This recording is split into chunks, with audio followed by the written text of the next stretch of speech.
Hey everyone, this is Blackbinder, and welcome back to the Let's Play of Pillars of Eternity 2, Deadfire. Last time we left off, we finally made it to the Serpent's Crown. There was actually not very much to do here, but we met with Prince Aruihi and the Queen, Onekaza, I believe is her name, and they want us to go check out a colony that mysteriously disappeared. It's a Rauataian colony, but I think it probably has something to do with Aethys, I'm guessing. But we still haven't looted this place, which is what we're going to do now. Granis Yurgar. Holy cow, that is one nerdy looking guy. You meet a tall brown-haired man dressed in full plate mail. That might not normally catch your eye, but his mail is unusual, colored a deep green and emblazoned with the image of a golden tree. Hand on the pommel of his sword, he watches the crowd go by with keen eyes, relaxed yet fully alert. He narrows his eyes when he spots you. What do you need of me? He looks at you warily, as if he is deciding whether you are a snake. Oh my god. As if he is deciding whether you are a snake. You are a snake that might bite? Well? Tell me about yourself. He's initially hesitant, unsure of your intent. Eyes narrowed, he sizes you up, then nods. Interesting armor you have there. I suppose it is. Are you familiar with the shield bearers of St. Elka? We are a paladin order. Nod. Word of our order travels far then. Good. He clears his throat dramatically. I am the son of a disgraced noble family. My father and brothers were executed for treason when I was a boy. Rightfully so, I must add. And my mother, sister, and I were thrown out on the street. All we had to our names was a trunk full of heirlooms. One of them was this suit of armor, which belonged to my eldest brother. Now I endeavor to live up to its promise and redeem my family's honor. It feels like some of these portraits, they just do not match the story or the voice talking. It's like they took pictures of the devs or someone they knew or something. They just do not fit, in my opinion. That's the long and short of it, really. Can you teach me what you've learned as a member of the Shield Bearers? Well, you would need to become a shield bearer yourself to really learn it all. I suppose I can teach you a thing or two as we stand Survival here. and athletics, that would be nice for a dare. Oh, we leveled up. That's right, I forgot, we leveled up last time, and that's what we wanted to do this time. Mechanics 10. I want to get this to 12 at least, and then with the gloves should get it up to 14, which I can't imagine we'd need it much higher than that. The last game, I think you needed 13 mechanics for the hardest locks. Alright, what are we looking at here? We got 1.4 Ranger and Rogue. Alright, good. Let's look at Brutal Takedown. We don't really use this all that often, but it grants a large penetration bonus to the attack. So 5 bonus penetration, or the next attack on the target deals greatly increased damage. Now that would be nice, but it would take a lot more micro than I'm willing to do. Jeez, wait, hold on. 100% extra damage. That is a lot. We might get that one eventually. Revive Companion, and then the Animal Companion deals additional damage for a short time, so plus 20% damage for 15 seconds. No, we don't need that right now.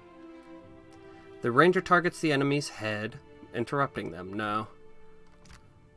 I don't want that right now. It's got bonus accuracy, but no bonus damage, so. Hunter's Claw. It's a full attack and plus 1 accuracy against target race. Stacks 20 times. Let me read this. The Ranger strikes in melee like an apex predator, studying their prey and learning how best to defeat them. When first used, the Ranger will gain additional accuracy against the race of their target. This bonus stacks with each successful hit with this ability against creatures of the same race. So you can get up to plus 20 accuracy. Wow. Once a race has been chosen as prey, the Ranger cannot designate a new race as prey until they rest, at which point all stacks are cleared. Which is actually decent because remember, when you're going through like a dungeon or something, it's normally like a kobold dungeon or something. Of course, the bosses are usually a different kind, but that's okay. They're all melee though, so unfortunate. It's a pretty good, it's a pretty neat thing though. Pretty neat ability if we were melee. The Ranger now also gains an accuracy bonus when fighting any enemy threatened by the Animal Companion. We might do that. Marked for Hunt. This would save us like 2 or 3 bond per fight, because it lasts until they're killed, and then when it's killed it'll jump to a nearby target, but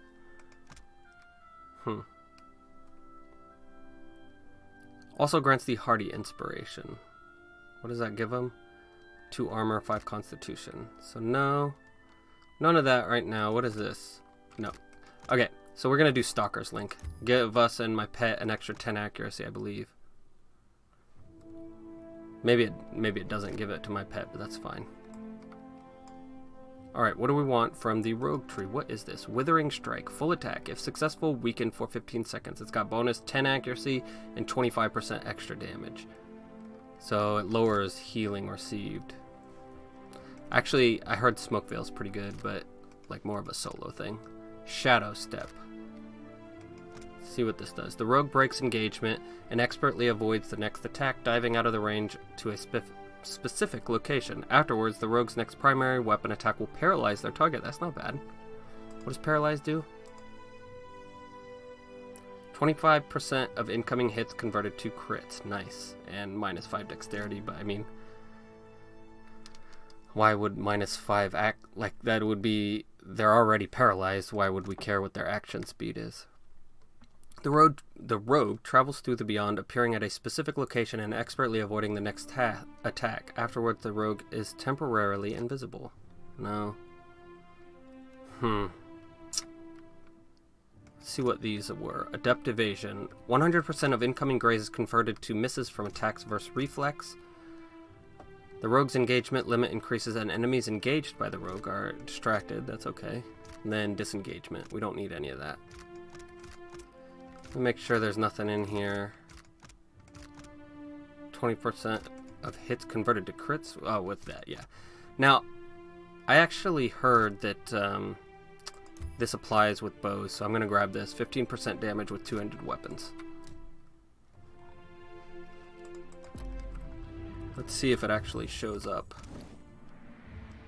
Yep. 15% two-handed weapon style. Nice. Alright, with the dare, we want athletics and streetwise, please. What is unbending? 25%. Oh yeah, but it's only lasts for 15 seconds. I don't really like that. +2 max health.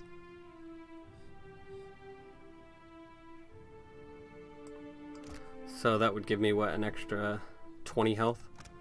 Uncanny Luck. I think that's what we're going to get. Make him a better tank and occasionally get some hits converted to crits.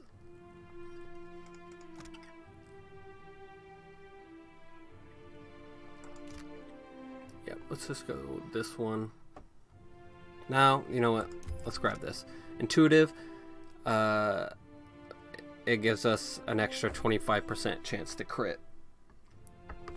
So this lucky Uncanny Luck, it's 5% damage resistance and then 5% hits converted to crits. So it's good, but we need to finish leveling up that one. Discipline Strikes. Been waiting too long. Alright. Metaphysics and Stealth. Actually, go back. What else did we need? Let's do Athletics for some better self-wind heal, or second wind heal. Ooh, looks like we got a bunch of new stuff. What is this? Savage Defiance. You get robust for 15 seconds, 10 health restored per 3 seconds, 2 armor rating, and 5 constitution. That's not bad. It's a self-heal. What do we got here? While hurt or better, the barbarian gains resistance against body afflictions. So it looks like everything except for intelligence. Bloody Slaughter. 20% of the Nope, we don't want that. That only hurts people who are almost already dead. Talk about overkill. 15% damage with two-handed weapons. We might want that. Accurate Carnage. We might want that. Thick Skin. Jeez, he's got a lot of good passives. Alright, let's look at the Barbaric Roar. Enemies in a line are now affected and the force can knock foes down. Interrupted and shaken. Just shaken. Okay. What is the area effect? Cone? Where are you? Area of effect, it doesn't say. I guess it doesn't have one, it's just in a line. Barbaric Shout. Enemies all around the barbarian are now affected if afterwards the barbarian receives bonus engagement. No. Blood Frenzy. While active, critical hits bleed targets for raw damage over time. I don't really like that because they should die anyway. While active, attacks can stagger foes. What does that mean? -5 might and cannot engage enemies. What does this one do? Ghostly spirits spin outward when activated, causing freeze damage and terrify. Ooh, I like that. Spirit tornado. While active, kills increase the frenzy duration. Now, okay. I prefer this one over Spirit Frenzy, the stagger, but I really want to get these ghostly spirits. But that's going to be a while, so we don't actually need that right now. What I want to get is the Barbaric Roar, so we can interrupt and shaken a lot more people, because hopefully it gives a better AoE, like area of effect. Alright, Mind Lance impales the target with a lance of pure force, inflicting major pierce damage to all in the line of attack and interrupting enemy actions. Silent Scream, foe target stunned for 6 seconds and then damage around it. So single target stun, AoE damage. Wild Leech, tier 1 affliction to the target and tier 1 inspiration to myself. Pain block, I think that's what we want. Yeah, pain block. Provides an ally with a mental block on their pain, granting them the robust inspiration. Body attunement. The cipher probes the mind of a soul of the enemy target, finding the strengths of its defenses and stealing them for their own. Drains a portion of the target's armor rating, granting the same amount. Actually, we're going to go with this one for things like, how long? 20 seconds? For things like the stupid constructs. 10 max focus, disengagement defense. No. Okay, so that's what we want. I will get Pain Block eventually. Pain Block seems like a castable version of Savage Defense, which is kind of funny. Arcana and Religion. We're going to stop Arcana, I think, at 10, but we'll find out later. Revive the Fallen, Searing Seal. What does Searing Seal do? It's a hazard AoE that blinds, barring Death's Door. Cannot die for 8 seconds. What's a casting speed on it? 0.5 seconds? I guess we could use that. 20% range with spells, 2 max health, 10 action speed with spells.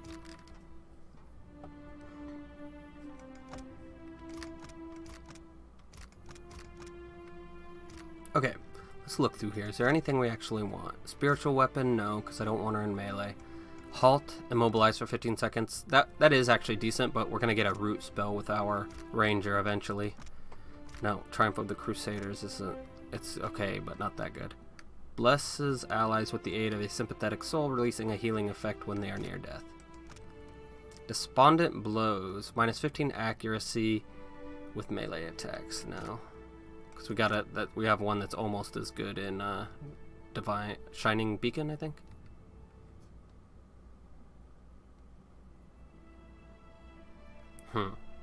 Plus 5 resolve and concentration. Barbs of Condemnation, minus 10 to all defenses, but it's against fortitude. So you know what? I think we're just gonna do plus 20% range with spells, or plus 1 penetration with fire attacks. Oh gosh, I really don't know. Champion's Boon grants a divine favor to an ally, imbuing them with the resolute and tenacious inspirations. 5 might, 2 penetration. You know what? Let's go ahead and grab this. Once again, for the hard things, I can put this on, like the constructs that have too much armor. I can put that on one person and really boost and drain damage reduction or damage penetration. Alright, Aloth, what do you got for us? History, Arcana. He gets 1 for Fighter and for Priest, so...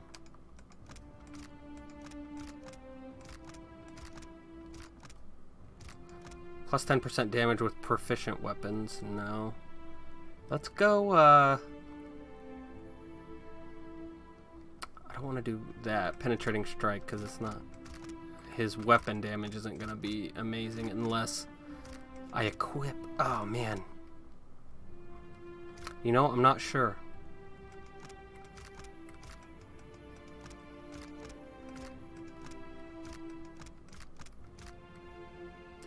Let's go charge. Because it's an interrupt and a stun. Ugh. It's really nothing that great that we want here. Let's just go 30% of grazes converted to hits. Because that'll work whether we use the Spirit Lance or not. Hopefully. I actually don't know that to be true. Electricity attacks, fire attacks. No, I want Mara's Writhing Tentacles. I really like that one. Or Essential Phantom. Which one? How long does this last? 30 seconds? 15 seconds. Oh, but they're so good. I really do like them. They immobilize on hit. Screw it. Let's go with the Essential Phantom. Now, the Essential Phantom, I can have it attack, but it's got an AoE attack, so... It's like it's always got Kalikoth's Minor Blights. Makarama the Buoyant, beloved of Ngati. Punamu Birdscorned, greatest of explorers. And Hemunga Makapu, defender of his people. Let's go check out the rest of the first floor before we decide to go up. Because I think there is an exit on the second floor. I don't want to have to come back down here if I don't need to. A Tepu. The raucous screeching of the birds in their cages is endless. What is this? The Hawaiian depiction of Hylia is almost menacing in its intensity. Talk to a Tepu. The sun-scarred Hawaiian glances up from the rumpled sheet of parchment in his hands and regards you with unease. A Tepu, drawer of maps. I have nothing to sell unless you are needing something else. He clears his throat and rolls up the parchment with a quick spin of his palms. You're the cartographer who discovered Motare Okozi, correct? What I discovered remains to be seen. A cautious smile spreads across his lips. The Sanctuary Isles were thought to be lost beneath the waves. If I stumbled upon one, I can think of worse finds to credit my name.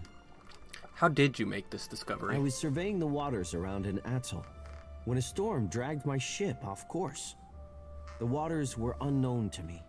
When a green fleck appeared in my spyglass, I unfurled my sail. The shore twisted around itself, confusing even this old navigator until I found myself at the center.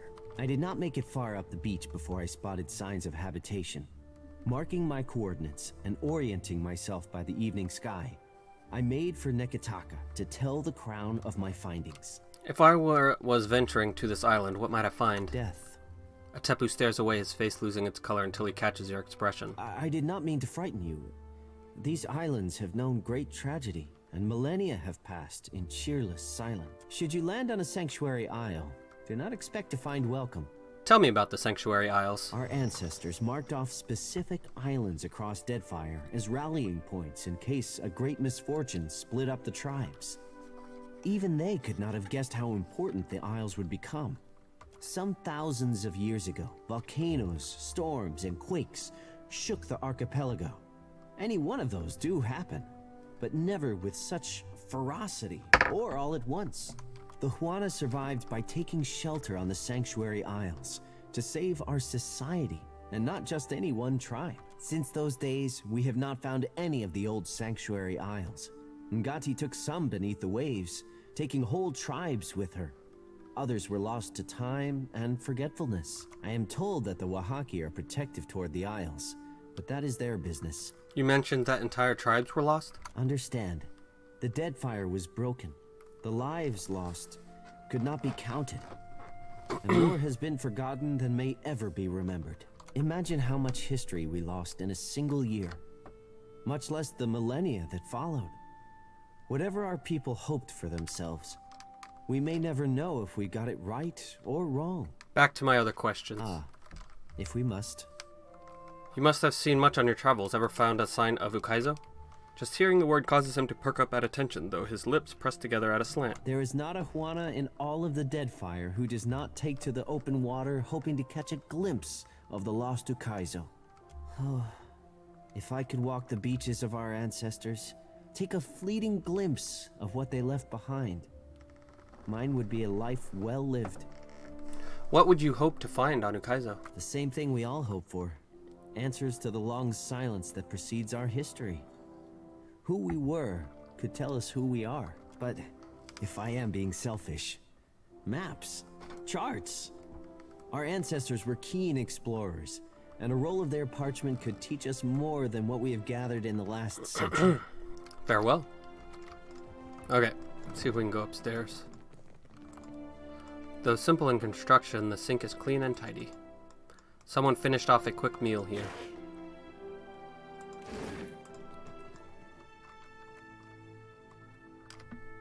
The queen should be up here somewhere, I would imagine. Although I really don't want to get into another conversation with her right now. She already told us what we needed to know. The rooftop. We will go there in a second.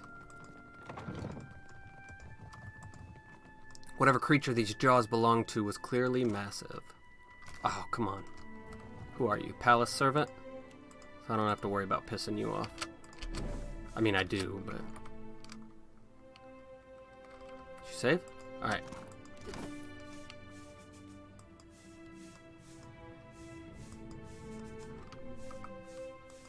Alright, now go back over there, please.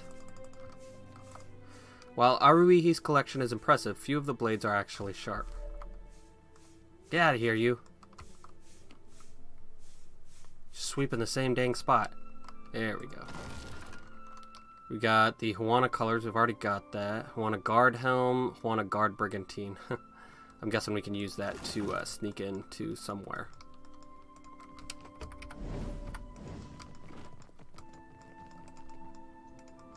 Let's go through here. You songwriters need a guild if you hope to learn discipline. Not so. We speak in the tongue of Ngati and Amira. Your pretty dances may upset the puddle, but we command the wind and sky. Hey, I have missed our little talks. Akira.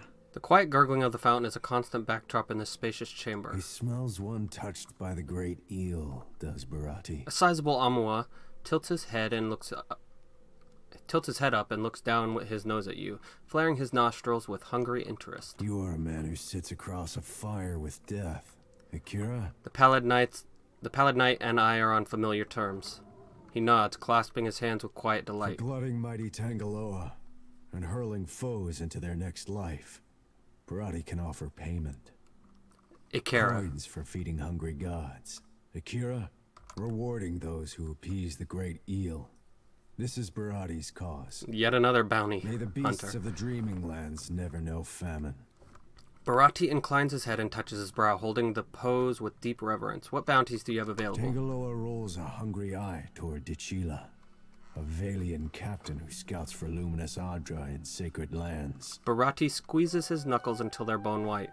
I've already dealt with Dacilla. With joy, not hunger, does the great eel lash its mighty tail. Dichila has sated the beast for now. Barati passes you a pouch of coins and clasps your hand hard.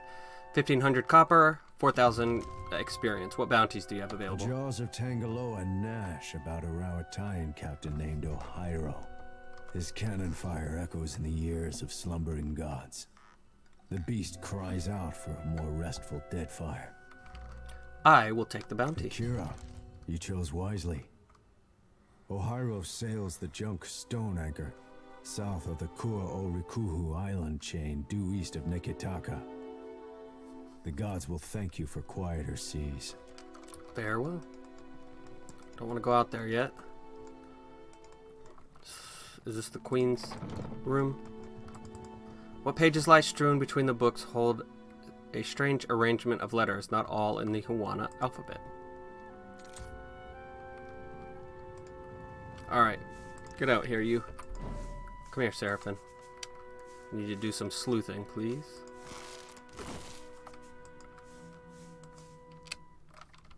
Save it.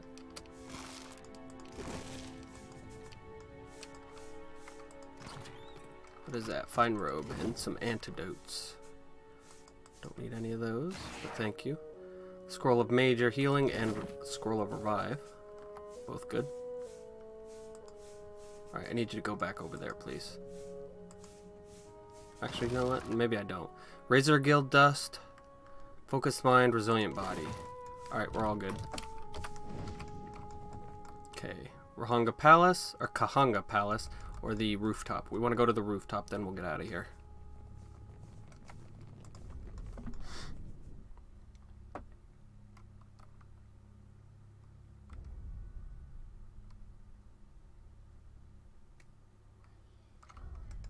Ooh, pretty up here. Motes of light dart through the winding streams of water like schools of fish. What is that? Beyond the city gates lie vast stretches of farmland interrupted here and there by encroaching jungle. Oh, look, the queen's up here again. An elder tiger. I do not want to talk to her again. But I guess we must. You make a habit of turning up uninvited. The queen has affected a far more relaxed posture. A pair of tigers lounge indolently beside her seat. Kohopa, Tangaloa. Welcome, our guest. She nods down to the cats. They fix you with attentive stares that cause many of the courtiers in attendance to gasp. Watch out. When these things lick, well, I hope for your sake you're not ticklish. You travel with a brave crew, Watcher. Onekaza smiles up at Adair.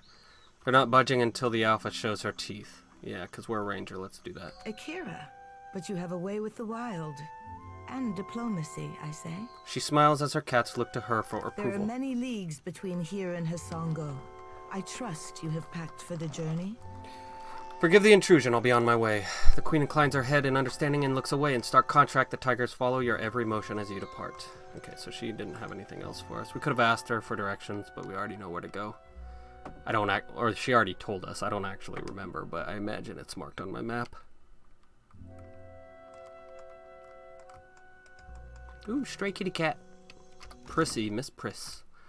While Prissy is following you around, you are more effective with healing spells and potions, and your party members regain some health when they kill an enemy, so not good.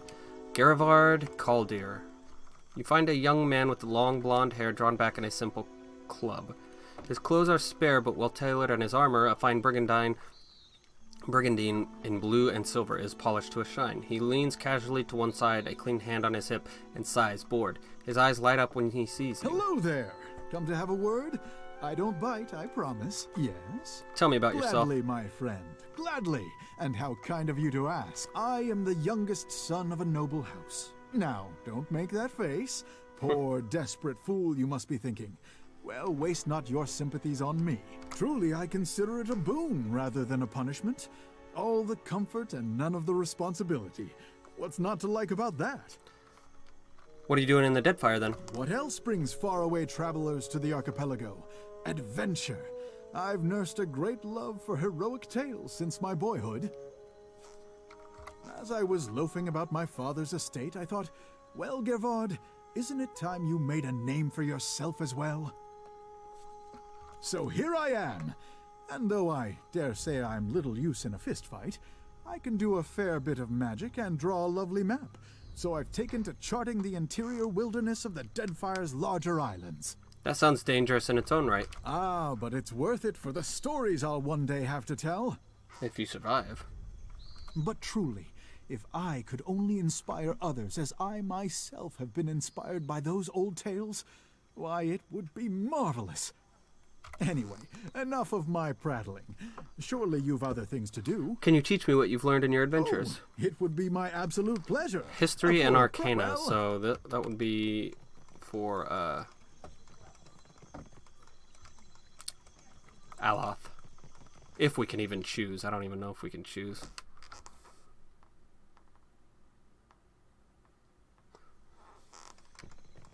Alright, we do have to go back through the upper floor.